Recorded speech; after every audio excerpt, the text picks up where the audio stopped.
WWE fans, Jade Cargill fans, they have one question and one question only, and I actually think I have the answer to your question, and that's what we're going to be talking about in today's video.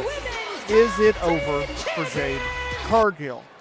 Jumping ship from AEW to WWE, making a huge splash in her debut year throughout 2024. It was a signing that was truly unprecedented, and I'll get to that in a minute. But let's look at the present, because Jade Cargill has been off of WWE television since November of 2024. She was randomly and mysteriously attacked on an episode of SmackDown. She was found laid out on the hood of a car, just viciously beat down. We have not seen her since then, to the point where she has been gone for months now with no return in sight. We still don't know what happened to Jade Cargill, who was behind this mystery attack, and what WWE is planning to do. Sure, people pointed fingers and said, well, maybe Liv Morgan and Raquel Rodriguez have something to do with it. I don't think that's the case. In the meantime, though, Bianca Belair, her longtime tag team partner, had a very big decision to make. Do I move forward with a new partner as the women's tag team champions, or do I wait and see when Jade Cargill will return? Well, obviously, she went with Naomi. Now, there was talk, there was speculation that Jade Cargill would return to WWE and make her grand return at the Royal Rumble. Well, obviously, time has come and passed, and that's simply not been the case. Jade Cargill is still off of WWE television, and we are inching closer to Elimination Chamber and obviously WrestleMania. Then there was multiple reports from PW Insider talking about how she's been at the Performance Center training, which goes back into my first point, which is for months it was reported sometimes where Mike Johnson, PW Insider, he said, no, she's not injured. No, she was not dealing with an injury. She's just taking time off. It's part of a huge storyline, and we're just going to have her work out at the Performance Center for over a month. And there was reports from Meltzer and Fightful Select and others who stated, no, she's on the internal roster list of injured talent. She's inactive. She is seriously on the sidelines. So there was a lot of confliction, a lot of doubt of, is she injured? Is she not injured? Is she coming back? Is she not coming back? Well, I have this to say. So this week, Mike Johnson, a PW Insider, came out with another report. And this time, it was much different from the previous times, of the previous reports in which he had published. Because he has been reporting for over a month now that she's been up at the Performance Center training. Well, he reported this week that Jade Cargill is no longer at the Performance Center. And so it got me thinking, as we inch closer to Saturday's Elimination Premium live event, Elimination Chamber, where Naomi, where Bianca Belair are slated to work, where the winner will go on to WrestleMania and challenge Rhea Ripley for the Women's World Championship.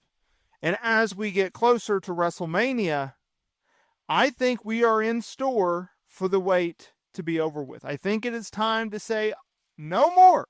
The hiatus of Jade Cargill off of WWE television is no more. It is officially over. Come on back, Jade.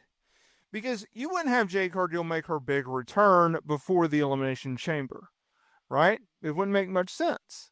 Now, could she make a return at the Elimination Chamber? Sure. But what I think is, I think we are going to be getting Jade Cargill's return, and she's going to go after the mystery attacker. Now, everyone seems to think that it is Naomi who attacked her. She had a lot of motives as to why you would attack Jade Cargill. Think about it. She was there when Jade Cargill made her WWE debut. She was at the Royal Rumble. She competed in that match. She returned to WWE in the Royal Rumble match. And then, think about it, WrestleMania. It was Jade Cargill, it was Bianca Belair, and it was Naomi coming together, joining forces, working a 6-woman tag team match up against Damage Control. And so, as a member of SmackDown, she has sat there and she has watched week in, month out, Jade Cargill rise to the occasion, reach new heights, find a ton of success. And what has Naomi done? She hasn't done much. Think about it. Sure, she worked a triple threat match at Backlash France against Bayley and Tiffany Stratton. But outside of that, she has mostly just been there on television and there on SmackDown, and she hasn't done much. Jade Cargill, multiple-time women's tag team champion. She had a lot of momentum. The sky is the limit. The future is bright for her. Naomi, not so much. So I can see where a little bit of jealousy could start to erode on Naomi and things to get a little personal. And think about it like this. When I was talking about Jade Cargill earlier, the unprecedented fact of her WWE arrival is this. She went from AEW, a company which helped make her the superstar that we all know and love, a company in which basically gave WWE the formation, the layout of what do you do and what do you not do with Jade Cargill. And they said, okay, we like these things, we don't like these things, and now we're going to do our own with Jade Cargill. The reason that her signing was unprecedented was because of the way that WWE treated her. Sure, Cody Rhodes jumped ship from AEW to WWE well before Jade did. But unlike Cody Rhodes, they made her signing very public. She made all the media rounds. She talked about how big of a deal she is, why it was such a big deal for her to go and leave AEW, a more reduced schedule, probably the same amount of money, and jump ship to WWE. And they took months and months and months waiting for her to make her grand return.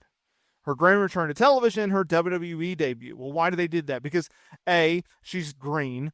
She needed to work on, her promos and her in-ring skills, but also to make it more impactful. Because it's like, okay, and this has been the story of Jade Cargill's entire tenure with this company, when we make her have her debut, when she first shows up on television, it's going to be a big deal. It's going to be a major deal. We're going to make you know that Jade Cargill is a massive star. We're going to make you know that you need to pay attention to this woman. She's special. She's different. She's unique. She's a unicorn. That's what WWE was able to do with Jade Cargill. That is what you guys need to pay attention to. And that's exactly what they did. And to capitalize on that, and to make it even more special, what did WWE do? They made her mean everything. Everything was meaningful. From her entrance to her theme song, to the way that she worked inside of the ring, the psychology of her matches, the way that she sold, the way she didn't sell, her promos, everything mattered. And it was a hyper focus of this company for the first few months of her career.